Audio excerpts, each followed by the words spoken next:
Thank you very much, and welcome back to Hurley in the Morning, 37 minutes past the hour. Assemblyman Chris Brown hosted what I think was a very important gathering, because you cannot, if you're somebody like Chris Brown that's looking forward and not just breathing a sigh of relief that it simply didn't get on the ballot this year. The only reason they didn't put the question for sports for gambling outside of Atlantic City to make it legal, the only reason it wasn't on the ballot this year is because they thought they would lose. So it's not a victory. It's like a stay of execution. You have to stay firm on this, and you cannot let just the fact that it's not on the ballot this year. I had somebody say, hey, and this was a really, really good guy, and somebody very supportive of Chris. Hey, what's Chris Brown trying to accomplish here? Is this political just because he's running? I wrote back, no. He's been on this from the beginning. This is to keep this from happening just because it's not on the ballot. That's the one thing, and I think that's a good place to start with the Assemblyman. Because it's not on the ballot, we cannot let people forget about it. If we just let our guard down, that's what people do. They figure, hey, it's not happening. Everybody will just forget about it now. Nobody will get all worked up, and then they'll spring it on us when they're ready, instead of us keeping the momentum on it to keep it from happening in the first place. Joining us now is our Assemblyman from the 2nd Legislative District, Assemblyman Chris Brown. Good morning, Assemblyman. Good morning, Harry. Good morning to your listeners. What did you think about that point with respect to just because it's not on the ballot this year, we have to stay on this issue with everything we've got? Well, I think you make a great point, Harry, and what people have to remember is a year ago, literally in July, we first got notice from Senator Sweeney and Senator Whalen that they were looking to put it on the ballot in 2015. They said it was inevitable, and immediately we took to the boardwalk, stood with our friends in the hospitality industry, called on reforms, and also called on the state to honor its 5-year commitment. And there were articles reported in different outlets that said the only reason it's not on the ballot this year is because of the efforts of Chris Brown and others who have fought this issue so strongly that our friends across the aisle decided that in order for Mazzeo to win, they had to pretend that he is against North Jersey casinos and not in the bag. And so if they put it on the ballot this year, that secret will be let out. Caputo, one of the strongest supporters for gaming in North Jersey, when questioned about, do you think Mazzeo will come on board and support North Jersey casinos, and are you hurting him right now by pushing for them? His response was, it's politics, he'll come around next year. So you are very correct. There are people out there who are trying to deceive us and make things seem different than they are. For example, we had a 5-year commitment that there would not be any North Jersey casinos nor talk of North Jersey casinos. 3 years into that commitment, our own senator, along with Senator Sweeney, started talking about a North Jersey casino. Now, there is no bill that gets through the Senate or even gets posted without the Senate President's approval. There is no bill that gets out of the Gaming Committee without Senator Whalen's approval. They were both there at that point for 2 more years. So there was absolutely no reason to be bringing up gaming in North Jersey, and yet they were. And as reported in the press indicated Sweeney flip-flopped on the issue because he wants to be governor and he needs votes from North Jersey. So we need to remain vigilant, because I'm not worried about who's president. I'm not worried about who's governor. I am simply worried about the people here in Atlantic County. We have a lot of families and retirees who are struggling to pay the bills, stay in their homes, and we need to make sure that there's a voice for them. And so that's why I will remain vigilant and do everything I can to continue to work against this nonsense of a casino being built in North Jersey before Atlantic City can transition into a full destination resort. We are visiting with New Jersey Assemblyman Chris Brown from the 2nd Legislative District. A couple of hundred people at least turned out last night for the event that Chris hosted. A lot of nice people that they put together. Good friend of mine, the president of Resorts Atlantic City, Mark Giantonio. And isn't his leadership, Chris, and I know you had a lot of nice people on the committee, so I'm singling out Mark because he is in the industry. He's been a part of the Atlantic City casino industry since day one. He knows every era, every change, every nuance. What a great individual you selected for this panel right there, Chris. Well, Mark is everything that you just said and more. I can tell you that as a casino executive, he, along with Morris Bailey and all of the people at Resorts, embody what you would hope a corporate neighbor embodies, and that is someone who not only is worried about the bottom line, as they should be. They're in business to make money, and we all understand that. However, they also understand are able to make money is because all the hardworking people in their hospitality industry. They understand the reason that they're able to make money is because of so many people who dedicate a lifetime to the company. And they return that understanding in making sure that their employees are paid as fair as they can, are able to retire someday, are able to go to the doctor if they're sick, the very basic tenets of decency. And so we are very lucky to have people like Mark and Morris Bailey with us here in Atlantic County. They are great corporate friends and neighbors. We're going to take our final break. We're going to have over 10 minutes uninterrupted when we come back with Assemblyman Chris Brown. And when we come back, I have an update that I want to do. We can tie this in. Assemblyman Brown broke an issue on this program first with respect to what he was looking to do and with partnering with his colleague, Assemblyman Mazzeo, that they would seek representative by representative, having people come on board, because Chris was doing the math. If you get 41 people in the General Assembly to go against something, then it will never even be brought up because the votes aren't there to begin with. So Chris Brown went about his work. He delivered an extraordinary percentage of the Republican members. He couldn't deliver them all. I think he missed like 7 or 8 because obviously they live in North Jersey, and it was just something that if they were against it, it would probably mean their own demise as a representative in the General Assembly. So Chris Brown delivered the goods with a smaller number of Republicans than there are Democrats, a very high percentage of that smaller number. And then there was X number, and Chris knows that number by heart. I forget how many it is, that 24 or whatever it was that Vince Mazzeo needed to get. And so this whole process of this document that Chris Brown put together, and he had Vince Mazzeo sign it, well, then there became this whole controversy because Mazzeo changed his mind, and then he never did do a single phone call or a single effort to try to get any of the Democrats to come on board.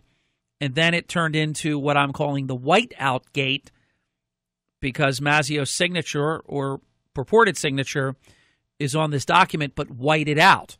I have a definitive answer from Assemblyman Mazzeo. I'm going to break it for the first time in 3 minutes, and then we'll have Assemblyman Chris Brown react to that answer in just a few minutes. We'll be right back early in the morning with your Assemblyman Chris Brown. WPG, Talk Radio 1450, South Jersey's talk station. Thank you very much and welcome back. Your Assemblyman Chris Brown. It's early in the morning, and we have exactly as promised 10 minutes uninterrupted until the top of the hour. Yesterday morning during the program, I promised you I would get you an answer, and I appreciate Assemblyman Mazzeo for getting right back to me after the program yesterday, and I posed the question to him in no uncertain terms. Assemblyman, respectfully, is that signature beneath now the whiteout on this document, is that your signature? Without hesitation, Assemblyman Mazzeo said, no, it is not. I then followed up, Assemblyman, whose signature is it? Assemblyman Mazzeo said it is a staff member's signature, that he did not sign it, that a staff member had signed it. Assemblyman Brown, your reaction? Well, what's disappointing is I met with him and I spoke with him, and he gave me every indication that he understood that there are 80 members in the Assembly, that if we get 41 votes, we can stop this talk of a North Jersey casino. He gave every indication that he understood that he was going to Trenton because we're supposed to represent the people here and not allow others to boss us around. And he gave every indication that he actually understood that he has a vote and that if we get 41 votes, we could stop this. So I went ahead and got 24 out of 32, 75%. And I was under the impression that since he led me to believe that he understood that as an assemblyman, you vote in Trenton and your vote matters and what you talk about matters, and that we're supposed to represent the people in Atlantic County. And one of the gravest things facing all of us down here in North Jersey casinos, it seemed to me he understood that. And so I believed him when he led me down the path that he was going to help. And it was in the beginning of October, end of September, he handed me back the document with a signature that is spot on with his signature that was whited out. He defaced and defiled the very document that I drove around the state and had 24 signatures on. Now listen to this. Then Vince Mazzeo, who issues negative press releases against me about every 15 minutes, issued a negative press release against me saying it was legislative malpractice for me not to present this resolution for a vote. And he made it impossible for us to move forward because it's hard enough to reach across the aisle to one of my friends and say, look, will you sign this? It's hard enough for them to do it when the assemblyman from our own district won't sign it. But when he whites his name out on the cover document, he makes it impossible. It is almost embarrassing to have to say to someone, hey, will you join on? Well, what's this whiteout all about? Well, that's your caucus member, Mr. Mazzeo. He signed on and thought it was a good idea, but then he changed his mind and whited his name out. How absurd and how embarrassing. And that was after months of work putting that resolution together, and I thought he understood his job. I thought he understood the issue, and I thought he realized that we work for the people here, not a few fat cats, not some party bosses. We work for the people of Atlantic County, and it's very disappointing, very unfortunate for all of us. And now what he's basically saying is, look, no, I'm just incompetent. I have people in my office who sign my name without my permission, without asking me questions first, and then when they realize that maybe I shouldn't have, they wipe their name out on these important documents. Do you imagine the Declaration of Independence if Mazzeo was a representative? It would have a big whiteout on it. It would, John Hancock, and then there'd be a name whited out with an asterisk and a footnote at the bottom saying a staffer did that. And I didn't give him permission. Let me ask you: do you still believe that he in fact did sign that document, and that this is not the truth? Well, here's what I know. There are defendants as a prosecutor that I have prosecuted who swear they didn't do certain things. And that's where experts come in. And, Harry, if there are people who wanted to get to the truth of this cover-up, is it incompetence or did he sign it? Which one is it?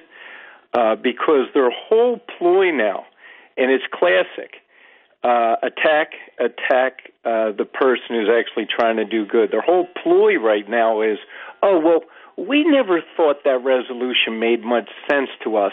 why would somebody want to go to other members around the state and articulate a position on behalf of the working men and women? That was a dumb idea of Brown, and we weren't going to take part in it. We were just going to sit here and do absolutely nothing. That's our plan. And so in order to attack me and say that the resolution didn't matter and I never wanted to be part of it, he has to pretend that he never signed it. He has to pretend that he never agreed with me, because otherwise it ruins his latest story that articulating and fighting for the people of Atlantic County is a waste of time, and it messes up his plan, which is to do nothing. And so I'm not a handwriting expert. All I know is, what did you say, Harry, about his checkbook? I said if that's not his signature, he better hide his checkbook. Well, that sums it up, I think. And people deserve better. That's all. You know, people. Well, then why would somebody in his office feel that it's okay to sign his name on an important document that already has 24 signatures on it, and then feel it was okay to just white it out and deface and defile after forging his name? I mean, let's face it, they forged his name because they didn't have his permission, so it was forgery. I'm wondering if that staffer's been brought up. Has the prosecutor's office been notified? I mean, I think we need an investigation to find out why there are people walking around the state who believe they can sign his name to important documents. Where does that come from? How does that happen? What's very interesting about this is it's a very slippery slope for Vince, because he says he didn't sign it. I have not known him to lie to me. He swore to me basically that he didn't sign it and that a staffer did. But then again, like you said, well, who's the staffer? And I hate to see somebody that maybe did or didn't do it fall on their sword for this. But do you think this is it just goes away, or are you going to press it? Should others press it to find out, exactly who did this then? Well, there's an underlying issue that I think is important, and that issue is who's bossing Mazzeo. Like, when did he lose his identity and his ability to govern and fall under the power? Whose money is he accepting? We know he's taking thousands of dollars from Sweeney and Prieto. We know that Sweeney is a strong advocate for two casinos, one in Jersey City and one in the Meadowlands, and we know that Prieto is a strong advocate for a casino in the Meadowlands at Essex County and Jersey City, and he's accepting thousands of dollars from them to beat me, which is interesting because he's taken the money from the North Jersey advocates, the money that they've raised from North Jersey developers, to send a message in Atlantic County that he doesn't support North Jersey casinos. How funny is that? So why would you sign your name and unsign it or blame a staffer? Everything I've ever seen is says follow that money. And that's the underlying issue that needs to be answered. Assemblyman, we're right at the top of the hour. Halftime break is here. To be continued. Are you going to stay on top of this issue? Well, I think it's important. I think the people of this we're representing deserve better. They deserve to know the answer at least. What did you do to this staffer? And, did you punish him? Did you report him to the prosecutor's office? I mean, if somebody comes in... To be continued. I've got to jump. Assemblyman Chuck Malamut and then Janice Dean from Fox News next.